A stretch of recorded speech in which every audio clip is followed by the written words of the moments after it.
نحمده ونصلي ونسلم على رسول الكريم اما بعد فاعوذ بالله من الشيطان الرجيم بسم الله الرحمن الرحيم وإذ أخذ ربك من بني آدم من ظهورهم ذريتهم وأشهدهم على أنفسهم ألست بربكم قالوا بلى شهدنا ان تقولوا یوم القیامت انا کنا عن هذا غافلین۔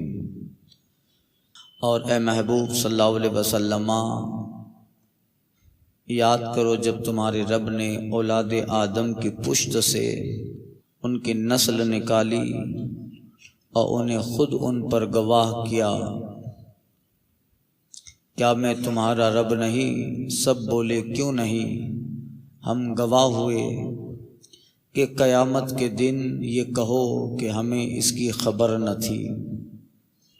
پچھلی آیت پاک میں بنی اسرائیل کا ذکر ہوا اور اللہ تعالیٰ نے جب توریت عطا فرمائی تو انکار کیا اور ان پہ اوپر پہاڑ آ گیا اور اس پہاڑ کے گرنے سے ڈرا کر عہد پیمان لیا گیا کہ بتاؤ کتاب کو مانو گے، عمل کرو گے یا نہیں؟ تو سب بولے ہاں عمل کریں گے۔ اب جو ذکر ہو رہا ہے اس عہد و پیمان کا ذکر ہے جو سارے انسانوں سے کیا گیا۔ گویا جبری عہد و پیمان کے بعد سروری عہد و پیمان کا ذکر ہے۔ سنیے، اللہ فرماتا ہے وَإِذْ أَخَذَ رَبُّكَ مِن بَنِي آدَمَ مِن ظُهُورِهِمْ ذُرِّيَّتَهُمْ، محبوب یاد دلاؤ یا یاد کرو یا انہیں یاد دلاؤ جب تمہارے رب نے اولاد آدم کی پشت سے ان کی نسل نکالی اور انہیں خود ان پر گواہ کیا۔ اللہ تعالیٰ نے کچھ وعدے بندوں سے لیے ہیں۔ ایک وعدہ اللہ تعالیٰ نے جو سب سے پہلے لیا تھا عالم ارواح میں، اور اس وعدے کی افادیت اور اہمیت بہت ہے۔ واقعہ یہ ہے، اس وعدے کا مطلب یہ ہے کہ کہیں اللہ تعالیٰ کی بارگاہ میں جا کر یہ نہ کہیں کہ ہمیں معلوم نہ تھا۔ وعدہ بھول جانے والے پھر بہانہ نہ کر پائے۔ اب ایمان والے اس وعدے پہ قائم رہے۔ یہود و نصارہ میں کچھ بھول گئے۔ یہود نے حضرت عزیر علیہ السلام کو اللہ کا بیٹا مانا، عیسائیوں نے حضرت عیسیٰ کو خدا کا بیٹا مانا۔ حضور سے فرمایا جا رہا ہے کہ محبوب آپ انہیں یاد دلاؤ، یعنی کیا پتہ چلا کہ یہ وعدہ جب ہو رہا تھا اشارتاً یہ بتایا گیا کہ محبوب آپ کو تو معلوم ہے، آپ تو تھے، اب یاد دلاؤ۔ اللہ تعالیٰ نے حضرت آدم علیہ السلام کو پیدا کیا اور آدم علیہ السلام کی اولاد کو اللہ تعالیٰ نے ان کی پشت سے نکالا، اور پھر ان اولاد کی اولاد قیامت تک جتنے لوگ آنے والے ہیں اللہ نے سب کو چونٹیوں کی شکل میں پشت آدم سے اولاد در اولاد نکالا، اور اللہ تعالیٰ نے فرمایا کیا بتاؤ میں تمہارا رب نہیں ہوں؟ سب نے اقرار کیا۔ مفسرین کہتے ہیں مومنین جو تھے انہوں نے خوشی سے اقرار کیا، اس لیے کہ اللہ تعالیٰ نے ان پر اپنی رحمت کی تجلی ڈالی تو مومن خوشی سے بلا کہہ اٹھا، اور جو منافقین اور کفار تھے ان پر غضب کی تجلی تھی تو ڈر کے بلا کہا۔ اب جو وہاں پہ خوشی سے جنہوں نے بلا کہا وہ دنیا میں مومن رہے، مومن مریں گے، اور جنہوں نے ڈر سے کہا تھا وہ دنیا میں آ کے کفار و مشرکین و منافقین ہوئے۔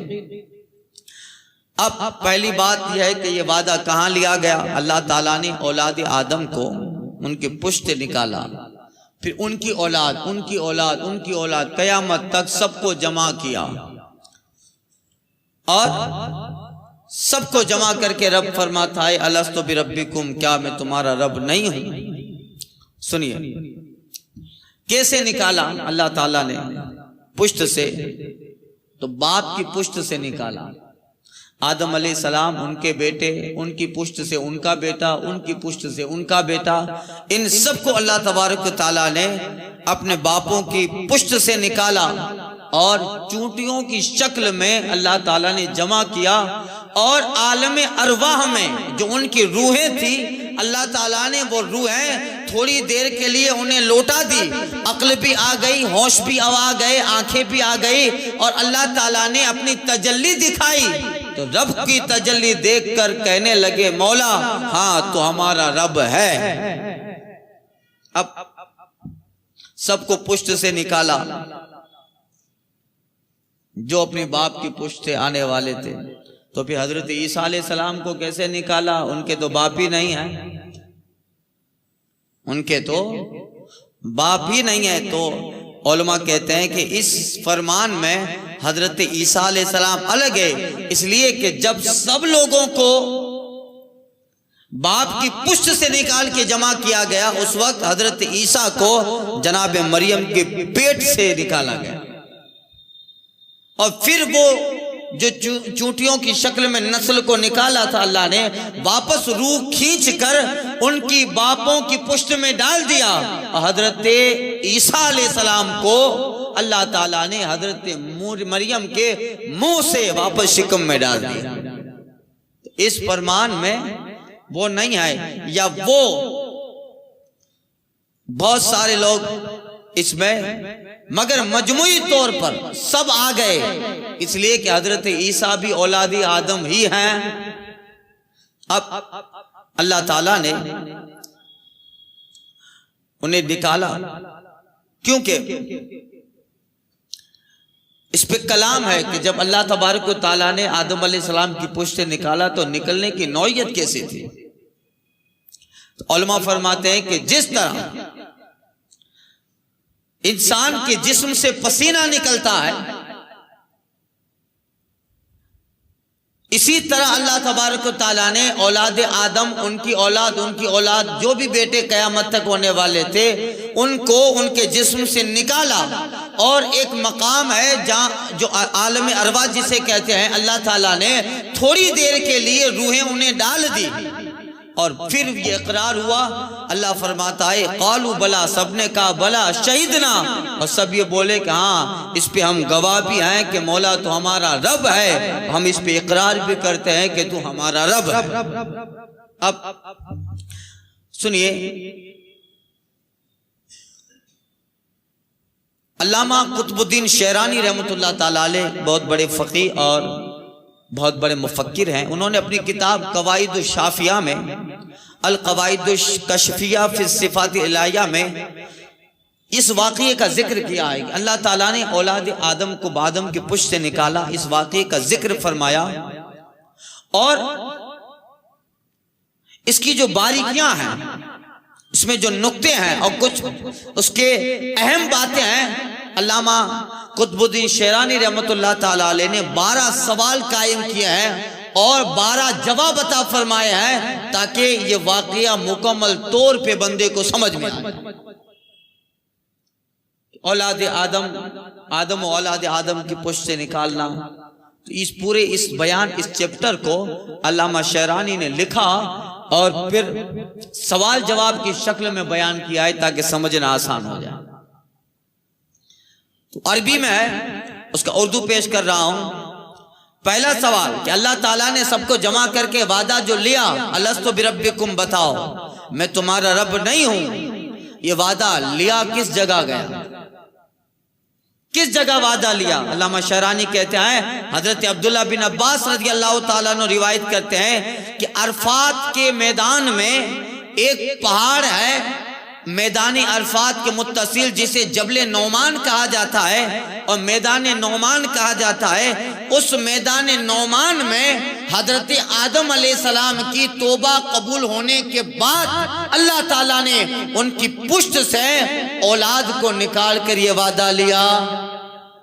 عرفات کے میدان میں جبل نعمان میں. اور جو ہے بعض علماء نے فرمایا کہ جب حضرت آدم علیہ السلام کو جنت سے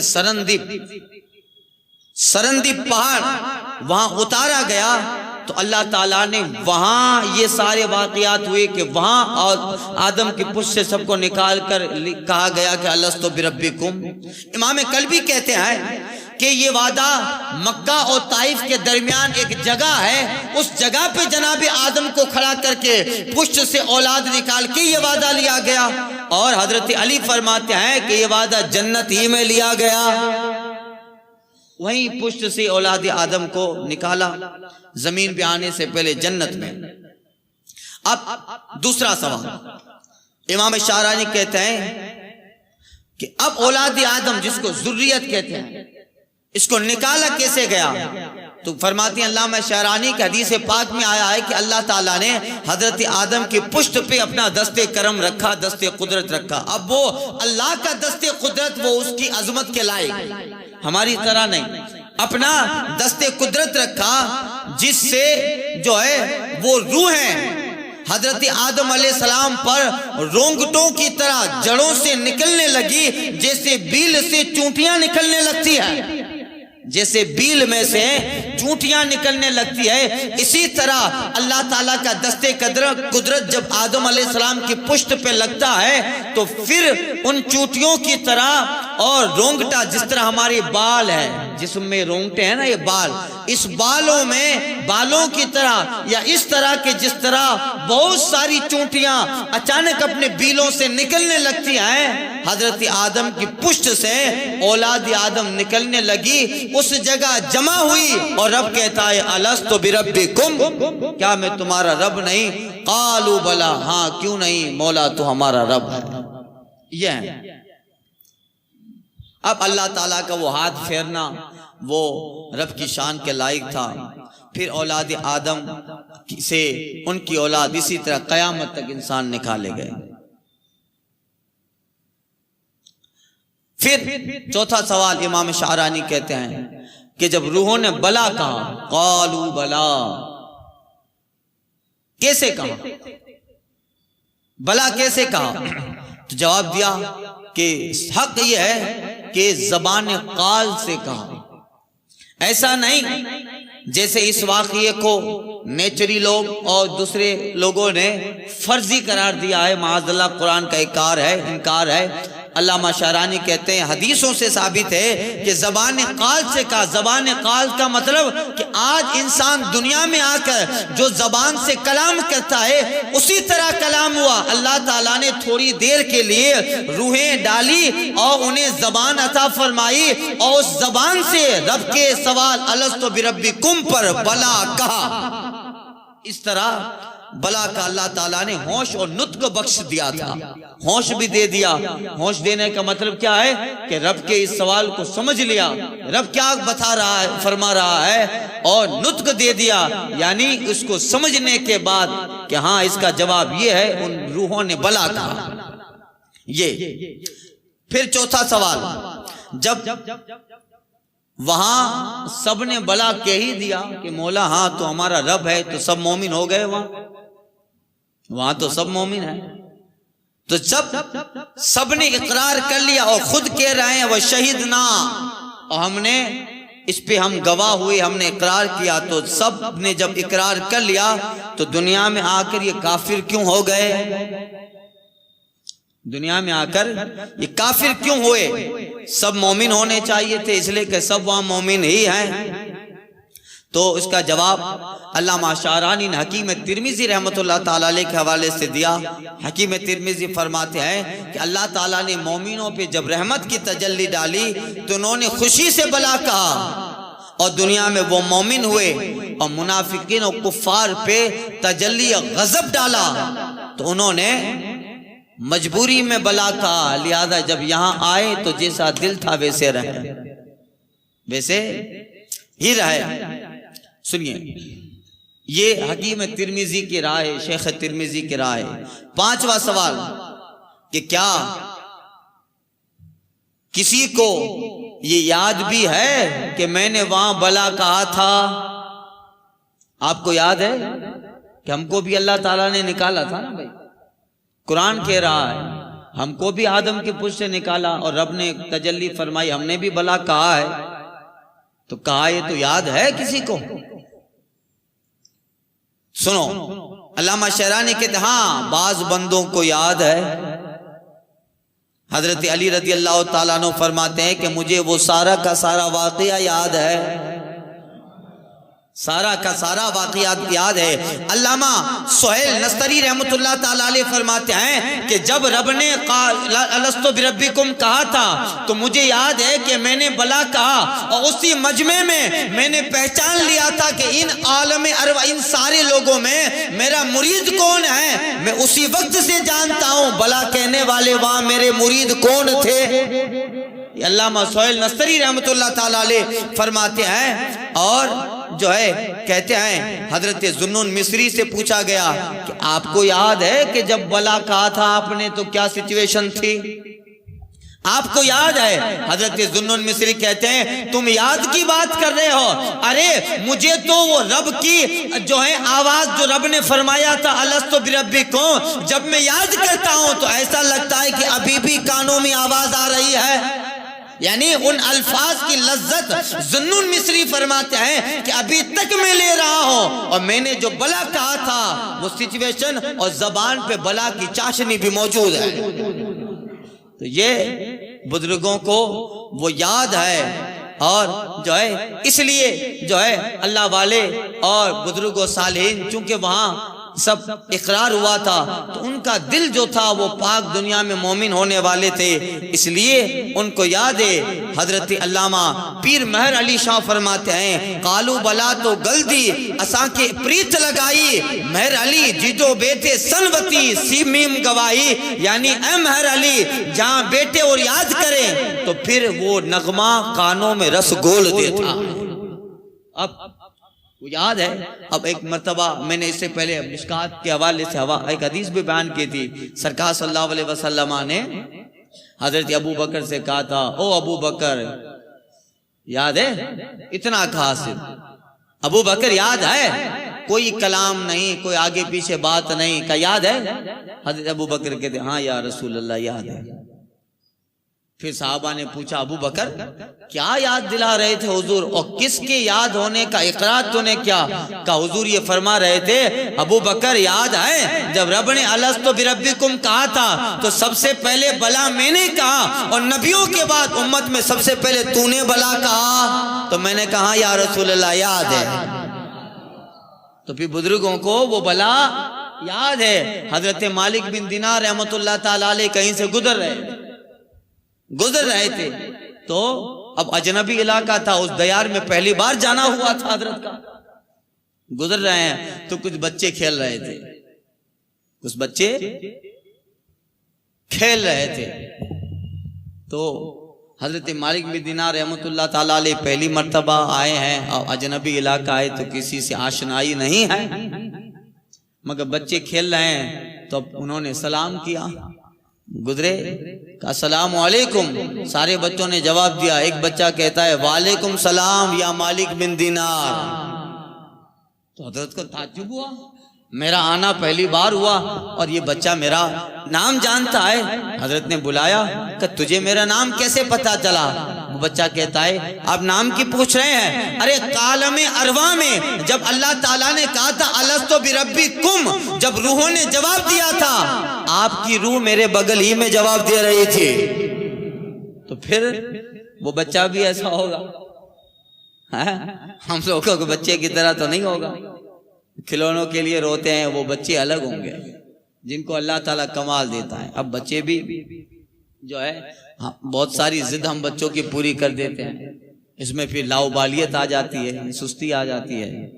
بچوں کی وہ ضد پوری کرو جس کا تعلق دین سے ہو یا شرع میں جو ناجائز نہ ہو. یہ بچوں کی اکثر میں اس کے تعلق سے کہتا ہوں تو ایسے بچے جن پہ ماں باپ کی تربیت اچھی ہوتی ہے. اقبال جب لندن میں تھے نا تو ان کے بیٹے جاوید اقبال نے لندن میں اقبال کو خط لکھا تھا, ابا کچھ لے کے آنا لندن کی چیزیں. ایک کیپ منگائی تھی ٹوپی لندن کی, ایک کوٹی شیروانی کی طرح اور لندن کی 2 چیزیں منگائی تھی، کہا لے کے آنا۔ اب اقبال ہے تو لے کے کیا آتے ہیں، ایک نظم لکھ کے اپنے بیٹے جاوید اقبال کو بھیج دی کہ یہ سب منگا کے کیا کرو گے، اپنا ان دوسروں کے ان ساری چیزوں پہ پلتے رہو گے۔ لے نہیں آئے، ایک نظم لکھی اپنے بیٹے جاوید اقبال کے نام اور بھیج دی۔ نظم یہ تھی، دیار عشق میں اپنا مقام پیدا کر، دیار عشق میں اپنا مقام پیدا کر، نیا زمانہ نئے صبح و شام پیدا کر، خدا گر دل فطرت شناس دے تجھ کو، سکوت لالا و گل سے کلام پیدا کر۔ اب چونکہ لندن سے منگایا تھا تو کہتے ہیں اٹھانا شیشہ گرانے فرنگ کے ایسا، سفال ہند سے مینا و جام پیدا کر۔ تیرا طریق امیری نہیں فقیری ہے، خودی نہ بیچ غریبی میں نام پیدا کر، خودی نہ بیچ غریبی میں نام پیدا کر۔ تو کچھ بچے بڑے ایسے ہوتے ہیں، وہ بچہ کہتا ہے وعلیکم السلام یا مالک من دینار۔ اب صالحین اولیاء کی بات الگ ہے کہ وہ یہاں آئے تو انہیں سب یاد رہتا ہے اور ساری وہ سچویشن، سارا وہ وقت وہ منظر یاد رہتا ہے، اس لیے وہ ایمان کے ساتھ رہتے ہیں اور حسن اعمال کے ساتھ رہتے ہیں۔ اب چونکہ ہم لوگ بھول گئے ہیں وہ وقت، بہت زمانہ ہو گیا تو طول زمانہ کی وجہ سے وہاں کا منظر ہمیں یاد، اس لیے کہ دنیا نے پھر ہمارے دل، ہمارے ذہن، فکر اور جو روحانیت کا تعلق ایک بندے کے دل سے ہوتا ہے، جس کو اللہ تعالیٰ نے نفس مطمئنہ فرمایا ہے، اس کا تعلق عالم ارواح اور قرب خدا بندی سے ہوتا ہے۔ تو ہمارے جو نفس مطمئنہ ہے اس پہ نفس امارہ ایسا غالب آ گیا ہے کہ روحانیت کی ساری چیزیں بھول گئے۔ گھر بار یاد رہا، تجارتیں یاد رہی، مگر عالم ارواح کے منظر یاد نہ رہے۔ ارے یہ تو جانے دو، آگے جو وقت آنے والا ہے جس کی خبر سرکار نے دیا ہے، وہ وقت جس کو بتایا ہم اسے بھی بھولتے جا رہے ہیں، قبر و حشر ہے۔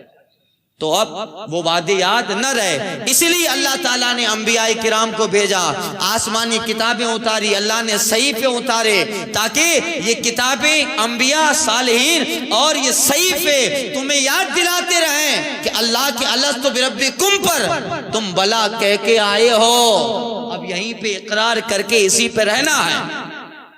اسی لیے جب بچہ پیدا ہوتا ہے تو کان میں اذان دی جاتی ہے۔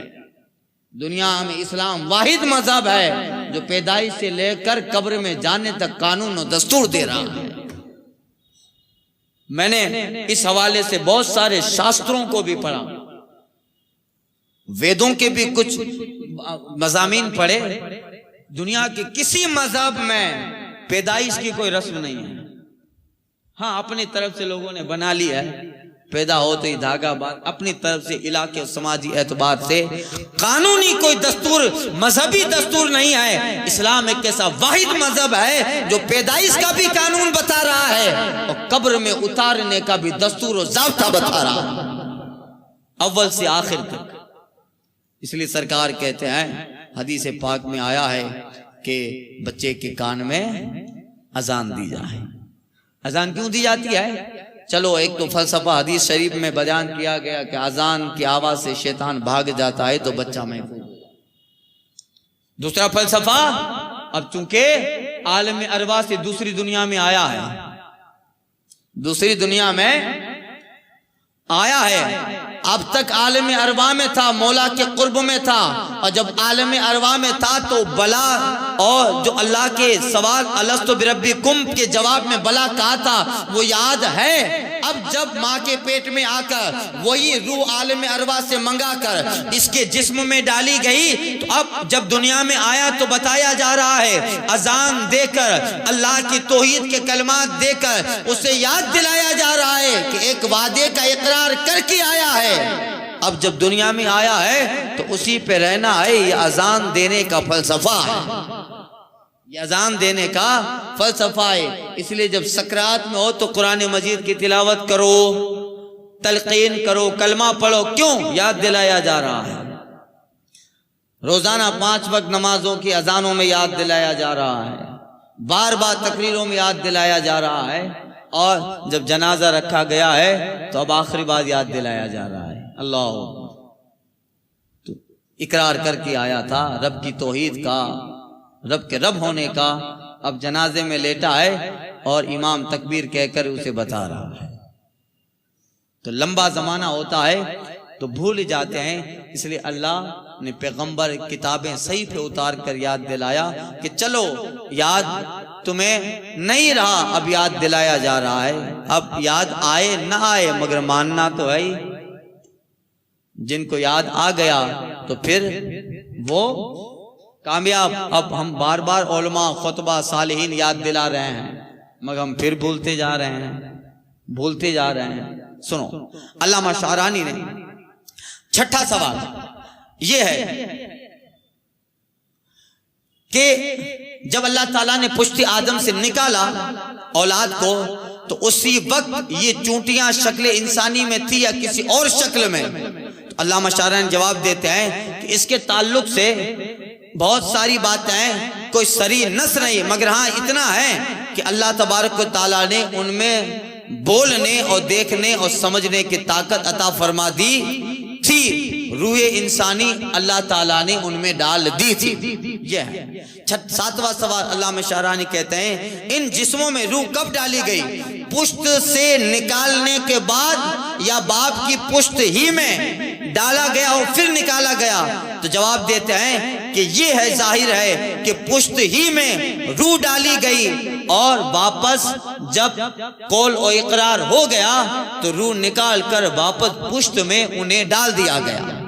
یعنی پشت ہی میں روح ڈال دی گئی. آج فلسفہ بھی کہتا ہے نا بھائی، انسان کی منی وہ قطرہ ہے جس سے انسان بنتا ہے. تو آج سائنس کہہ رہی ہے کہ اس میں بھی جان ہوتی ہے. فلسفہ آج کہہ رہا ہے اس میں جان ہوتی ہے. اگر جان نہ ہو تو پھر بچے کی شکل نہیں بنتی. خیر یہ الگ بات، ٹاپک ہے. کہتے ہیں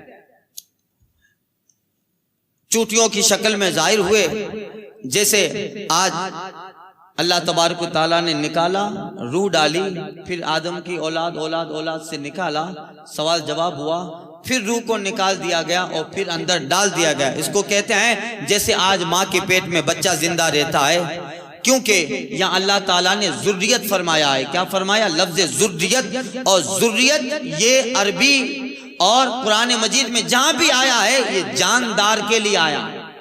کس کے لیے آیا ہے؟ جاندار کے لیے. لہذا پتہ چلا کہ جان ہے. اور پھر اللہ تعالیٰ نے روح نکالی اور پشتے اپنے باپوں کی پشت میں ڈال دیا. جیسے روح انسانی چار مرتبہ جسموں میں پڑتی ہے اور نکالی جاتی ہے. روح 4 مرتبہ جسموں میں پڑتی ہے اور نکالی جائے. ایک میثاق کے دن نکالا گیا جب وعدہ لینا تھا، اور پھر ڈال دیا پھر نکال دیا گیا. دوسرا ماں کے پیٹ میں جب بچہ بن جاتا ہے 6 مہینے میں اللہ تعالیٰ روح ڈالتا ہے. میں پورا برج یاد کر چکا ہوں کہ 6 مہینے میں روح ڈال دی جاتی ہے ماں کے پیٹ میں. پھر موت کے وقت نکال دی جاتی ہے. پھر جب گھر والے دفن کر کے چلے جاتے ہیں پھر فرشتہ روح ڈال دیتا ہے. پھر روح ڈال دی گئی، سوال جواب ہو گیا، پھر نکالی گئی. پھر عالم حشر میں جب اٹھایا جائے گا آخری مرتبہ تب ڈالی جائے گی، پھر نکالی نہیں جائے گی. پھر اب جو جنت میں ہے وہ جنت میں، جہنم میں ہے وہ جہنم میں. چوتھی مرتبہ عالم حشر میں جب اٹھایا جائے گا، باس جس کو کہتے ہیں قبر سے اٹھائے جائیں گے، چوتھی مرتبہ روح ڈالی جائے. یہی فلسفہ ہے منا خلقناکم وفیہا نعیدکم ومنہا نخرجکم تارۃ اخری. ہم نے تمہیں اسی مٹی سے پیدا کیا اور اسی میں لوٹا رہے ہیں. ومنہا نخرجکم تارۃ اخری، اور دوبارہ اسی سے اٹھایا جانا ہے. اب وہ جب اٹھایا جائے گا بندہ تب اللہ تعالیٰ چوتھی مرتبہ اس میں روح ڈالے گا. حساب کتاب کے بعد جنت دوزخ پھر نکلنا نہیں ہے، اس لیے کہ پھر وہ ہمیشہ کی دنیا ہے. یہ 8واں سوال کہ آخر اللہ تعالیٰ نے جو یہ وعدہ لیا، یہ وعدہ لینے میں فائدہ کیا تھا؟ اللہ تعالیٰ اس کا جواب قرآن میں دے رہا ہے، ان تقولوا یوم القیامت انا کنا عن غافلین، تاکہ تم لوگ قیامت کے دن یہ نہ کہہ سکو کہ ہمیں تو پتہ ہی نہ تھا کہ مولا تو ہمارا رب ہے، ہم نے عہد لے لیا، وعدہ لے لیا، تاکہ یہ وعدہ تم پہ دلیل آئے عذر نہ کر سکے مولا ہمیں پتہ نہ تھا، تو لا علمی عذر ہے، جب پتہ ہی نہ تھا تو کیسے پکڑے گا؟ ان کا وعدہ لینا اس لیے تھا، رب تعالیٰ کا وعدہ لینا تاکہ ان کا عذر ختم ہو جائے۔ ہم نے تو پہلے ہی کہا تھا کہ رب ہیں، اب یہاں آ کے یہ نہ کہو کہ ان کننا انہا اہدا غافلی، کہ مولا ہمیں تو پتہ ہی نہ تھا کہ تو رب ہے۔ تو ان کے اس جو ہے جواب ان کے پاس نہ رہے۔ اور آگے 9واں سوال جو ہے اس کا جواب پچھلی تفسیر میں گزر چکا۔ 10واں سوال، ان لوگوں کی روحیں نکلی اور نکلنے کے بعد پھر کہاں گئی؟ کہاں گئی؟ تو اس کا جواب دیتے ہیں جہاں سے لائی گئی تھی وہاں لوٹا دی گئی۔ یعنی کہاں سے لائی گئی تھی؟ اللہ تعالیٰ نے ایک عالم بنایا ہے جس کو عالم ارواح، the world of spirits، یعنی روحوں کی دنیا کہا جاتا ہے۔ اللہ نے ایک خاص مقام، اب رب جانتا ہے وہ مقام رب نے جو بنایا ہے جہاں روحیں آتی ہے، اور ماں کے پیٹ میں جب بچہ گوشت کا ٹکڑا، لوتھڑا، یہ ساری چیزوں سے گزر کر 6 مہینے میں جب فرشتہ پوری شکل بچے کے تیار کر دیتا ہے، تو جیسا بندہ ہے اللہ تعالیٰ فرشتے کے ذریعہ روح کو منگاتا ہے اور ماں کے پیٹ میں روح ڈال دیتا ہے۔ ایک دنیا بنائی اللہ نے جس کو عالم ارواح کہتے ہیں، وہیں واپس اللہ تعالیٰ نے نکال کر ڈال دی۔ اب جیسے بچہ پیدا ہونے کی تیاری میں ہوتا ہے، اللہ تعالیٰ وہاں سے روح ڈالتا رہتا ہے، اور یہ سلسلہ قیامت تک جاری ہے۔ جب روحوں کی دنیا میں ایک بھی روح نہیں بچے گی تب قیامت آ جائے۔ ابھی کچھ باقی ہیں وہاں۔ یہ 11واں سوال، یہاں تو فرمایا گیا اللہ تعالیٰ نے کہ اولاد آدم کی پشت سے نکالا، من بنی آدم، تو پھر آدم کی پشت سے نہیں نکالا۔ اس کا جواب یہ ہے اولاد آدم اس لیے بنایا گیا کہ اصل تو آدم ہے، آدم کی پشت سے نکالا، پھر ان کی اولاد ہوئی ان کی پشت سے الی آخر۔ یہ بتانے میں مقصد یہ ہے کہ آدم علیہ السلام کی پشت ہی سے نکالا گیا، اول یہ ہے، پھر آگے ہوتے گئے سب لوگ۔ 12واں سوال یہ ہے کہ جب اللہ تعالیٰ نے یہ وعدہ لیا اور سب نے اقرار کیا تو یہ وعدہ نامہ ہے کہاں؟ جب جہاں وعدے کا نام آئے گا، اقرار کا نام آئے گا، تو پرچی کا ذہن دماغ میں تصور آئے گا کہ جس میں یہ وعدہ لکھا ہوگا۔ رب تو سب لکھتا، فرشتوں کے ذریعہ رب نے سب لکھنے کا حکم دیا ہے نا۔ ہمارا ایک ایک کام ہمارا فرشتہ لکھ رہا ہے۔ ہم تو 10-15 سال بعد بھول جاتے ہیں کہ کیا کیا تھا، کس کے 10,000 مارے تھے، کس کا 50,000 لے کے بھاگ گیا تھا، ہم بھول جاتے ہیں، مگر وہاں لکھا ہوا ہے، ڈیٹ کے ساتھ، تاریخ کے ساتھ، وقت کے ساتھ، سچویشن کے ساتھ۔ تو پھر یہ عہد جو اللہ تعالیٰ نے لیا اور بندے نے اقرار کیا تو یہ لکھ کر کہاں رکھا گیا؟